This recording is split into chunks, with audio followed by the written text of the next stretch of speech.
PF ఖాతాదారులకు good news. త్వరలో ATM ద్వారా పీఎఫ్ నగదు విత్డ్రా చేసుకోవచ్చు. పీఎఫ్ విత్డ్రా ప్రాసెస్ ను మరింత సులభతరం చేస్తూ కేంద్రం నిర్ణయం తీసుకుంది. ఏటీఎం కార్డుల ద్వారా పీఎఫ్ డ్రా చేసుకునేలా కొత్త విధానాన్ని తీసుకొచ్చింది. వచ్చే జనవరి నుంచి ఇది అమల్లోకి రాబోతోంది. ఉద్యోగం చేసే ప్రతి ఒక్కరికి పీఎఫ్ అకౌంట్ ఉంటుంది. ప్రతి నెల ఉద్యోగ జీతంలో 12% పీఎఫ్ ఖాతాలో జమ చేస్తారు. కంపెనీ యజమాని కూడా అదే మొత్తంలో జమ చేస్తారు. ఇందులో డిపాజిట్ చేసిన మొత్తానికి వడ్డీ లభిస్తుంది. ఉద్యోగులకు ఉన్న పళంగా డబ్బులు అవసరపడితే ఈ మొత్తాన్ని ఉపయోగించుకునే అవకాశం కల్పించారు. కానీ పీఎఫ్ అకౌంట్లో డబ్బును విత్డ్రా చేసుకోవడానికి పెద్ద ప్రాసెస్.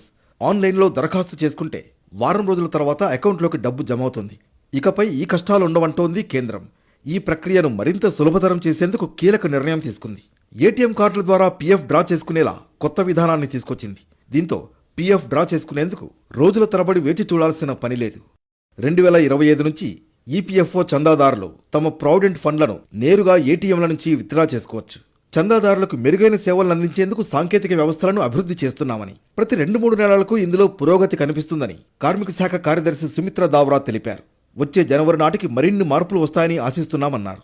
ఉద్యోగుల ప్రావిడెంట్ ఫండ్ ఆర్గనైజేషన్ 70 మిలియన్లకు పైగా యాక్టివ్ సబ్స్క్రైబర్లను కలిగి ఉంది. పీఎఫ్ ఖాతాదారులకు త్వరలో ఏటీఎం కార్డును పోలిన ఒక కార్డును ఇవ్వనున్నారు. దీనితో ఈపీఎఫ్ఓ మెంబర్స్ పీఎఫ్ ఖాతా నుంచి ఏటీఎం నుంచి డబ్బును విత్డ్రా చేసుకోవచ్చు. వచ్చే ఏడాది జనవరి నాటికి ప్రభుత్వం ఈ పథకాన్ని అమలు చేయనున్నట్లు తెలుస్తోంది.